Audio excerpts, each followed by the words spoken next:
नमस्कार दोस्तों, स्वागत है आपका आपके अपनी यूट्यूब चैनल पर। तो दोस्तों, रीट शिक्षक भर्ती 2024 को लेकर आप सबके लिए इस समय की बहुत बड़ी अपडेट है। रीट शिक्षक भर्ती 2024 के पास स्कोर लेवल को लेकर दोस्तों वीडियो में बात करने वाले हैं। नए नियमों में बदलाव को लेकर और विज्ञप्ति में देरी को लेकर क्या आपकी डेट आगे बढ़ेगी दोस्तों एग्जाम की, क्योंकि कल चुनाव के नतीजे आने वाले हैं राजस्थान में दोस्तों। और ऐसे में बोर्ड की तरफ से आगे की जो प्रक्रिया है वो यहाँ पर दोस्तों अभी तक नहीं की गई है। नोटिफिकेशन को लेकर लिखित तौर पर अभी कोई नोटिस नहीं आया है। और काफ़ी सारी अपडेट में ये बात सामने निकल के आ रही है कि परीक्षा मई में होगी, फरवरी में होने के चांसेस बहुत कम लग रहे हैं, क्योंकि रीट के आने से पहले ही इसमें विवाद भी शुरू हो गया है। कोर्ट की तरफ से अपडेट आई है दोस्तों रीट शिक्षा भर्ती को लेकर। तो दोस्तों इस वीडियो में बात करेंगे क्या क्या पासिंग स्कोर में बदलाव को लेकर, नए नियमों को लेकर क्या विज्ञप्ति में देरी होगी, क्योंकि 25 नवंबर तक ही कहा गया था कि नोटिफिकेशन जारी हो जाएगा। लेकिन दोस्तों जिस प्रकार से अभी तक बोर्ड ने कोई लिखित तौर पर नोटिस नहीं आया है, तो विज्ञप्ति में देरी होने को लेकर अपडेट आ रही है। और एग्जाम जो है दोस्तों, फिर अगर विज्ञप्ति में देरी होगी तो फॉर्म भी लेट हो जाएंगे, तो परीक्षा भी लेट होगी। सबसे पहले आप अपडेट दे सकते हैं। रीट में आधा नंबर कम आया, शिक्षा विभाग ने फेल माना, हाईकोर्ट ने पास किया। तो कोर्ट ने कहा यदि राज्य सरकार की एक एजेंसी उम्मीदवार को योग्य घोषित करती है तो दूसरी सरकारी एजेंसी को उसे अयोग्य घोषित नहीं कर सकती है। देखिए ऐसे पूरा मामला क्या है मैं आपको समझा देता हूँ। रीट लेवल फर्स्ट के पात्रता का ये मामला है दोस्तों। अभी देखिए जो रीट का पेपर होता है उसमें आपको नंबर 150 नंबर का पेपर होता है, चाहे वो L1 का हो या L2 का, यानी कि लेवल फर्स्ट या लेवल सेकंड। तो इसमें जनरल कैटेगरी वालों को तो लाने होते हैं 90 अंक, लेकिन दोस्तों यानी कि 60%, 150 में से। लेकिन दोस्तों बाकी के जो कैटेगरी के विद्यार्थी हैं उनको लाने होते हैं 55%, यानी कि 55% के हिसाब से देखा जाए 150 अंकों का 55% अगर निकाला जाए दोस्तों, तो वो बैठता है आपका 82.5। जबकि दोस्तों राजस्थान में 82.5 पर पात्रता नहीं मानी जाती है, मानी जाती है आपकी 83 अंक पर।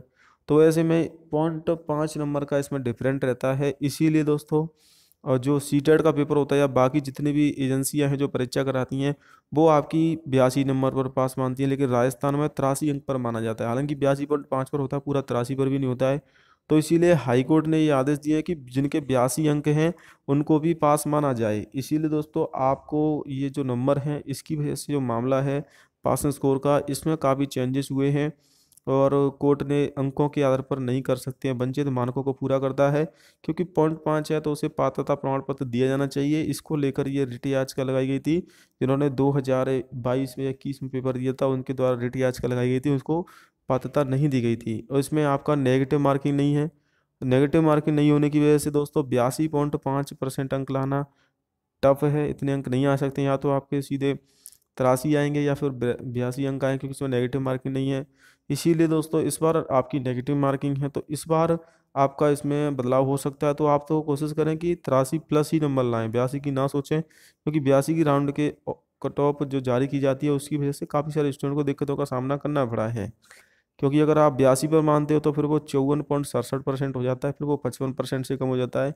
इसीलिए इसमें जो 0.5 की वजह से शिक्षा विभाग में जो अर्हता अंक है, योग्यता पासिंग स्कोर है, आप तो लेके चलें टारगेट स्कोर कि 90 अंक तो जनरल कैटेगरी वाले और बाकी कैटेगरी वाले 83 अंक है। कोशिश करें 100+ लाने की, क्योंकि 100+ नंबर लाओगे तो फिर कोई दिक्कत ही नहीं आएगी आपके सामने। साथ में दोस्तों रीट में देखिए क्या क्या विवाद यहाँ पर खड़े हो गए हैं। पहला तो राजस्थानी भाषा को शामिल करने को लेकर, जो प्री एग्जाम है उसमें राजस्थानी भाषा को शामिल किया जाए, ये विवाद है यहाँ पर चल रहा है दोस्तों। और अनिवार्य रूप से जोड़ने को लेकर मुख्यमंत्री से मांग की जा रही है।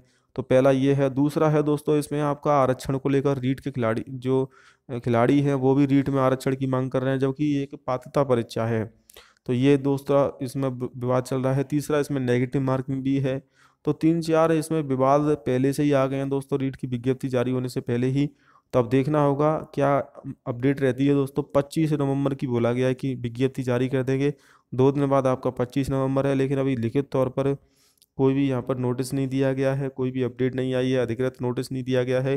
क्योंकि 23 नवंबर को तो चुनाव के नतीजे आने हैं, उसके बाद अपडेट आएगी कोई अगर आती है तो। रीट परीक्षा को लेकर बैठकें तो हो चुकी हैं, एजेंसी को घोषित कर दिया है, मौखिक रूप से आदेश जारी कर दिए हैं, लेकिन लिखित तौर पर जब तक अधिकृत लेटर नहीं आएगा तब तक बोर्ड आगे की प्रक्रिया शुरू नहीं करेगा।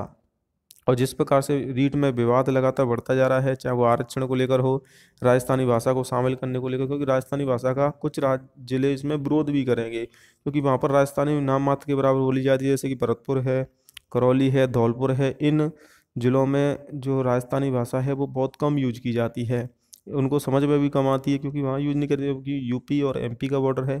यूपी एमपी से लगने की वजह से दोस्तों वहाँ का जो भाषा है वो राजस्थानी भाषा मेन रूप से नहीं है, इसीलिए इसका विरोध भी होगा। अब देखना होगा क्या राजस्थानी भाषा शामिल होती है।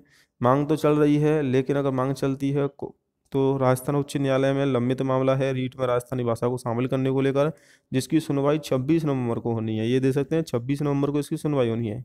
यानी कि रीट की भर्ती आने से पहले ही विवादों में आ गई है, चाहे वो आपका पास स्कोर को लेकर हो, या फिर आरक्षण को लेकर हो, या फिर दोस्तों आपकी राजस्थानी भाषा को शामिल करने को लेकर हो। दोस्तों एग्जाम अगर विज्ञप्ति 25 नवंबर तक नहीं आती है, या 1 दिसंबर तक भी नहीं आती, तो फिर परीक्षा आपकी डायरेक्ट फरवरी में ना होकर मई या जून में ही कंडक्ट कराई जाएगी, क्योंकि उसके बाद बोर्ड के पास समय नहीं है। जनवरी में आपकी, अक्टूबर में तो आपकी अर्धवार्षिक परीक्षाएं, दिसंबर में अर्धवार्षिक परीक्षाएं चलेंगी, दिसंबर से जनवरी। फिर आपका प्री बोर्ड भी होंगे, प्रैक्टिकल होंगे दोस्तों। फिर आपके फरवरी से 12th की बोर्ड की एग्जाम स्टार्ट हो जाएंगी। फिर आपके मार्च तक एग्जाम चलेंगे, मार्च से अप्रैल तक। उसके बाद दोस्तों बोर्ड की तरफ से बोर्ड कॉपियों को भी जांचा जाएगा। तो अधिकारी इतने व्यस्त रहें कि आपका लेट काफ़ी हो जाएगा एग्ज़ाम। इसीलिए दोस्तों एग्ज़ाम होने की संभावना कम है। बाकी आप तैयारी करते रहें दोस्तों, और रीड से संबंधित जानकारी के लिए चैनल को सब्सक्राइब कर लें।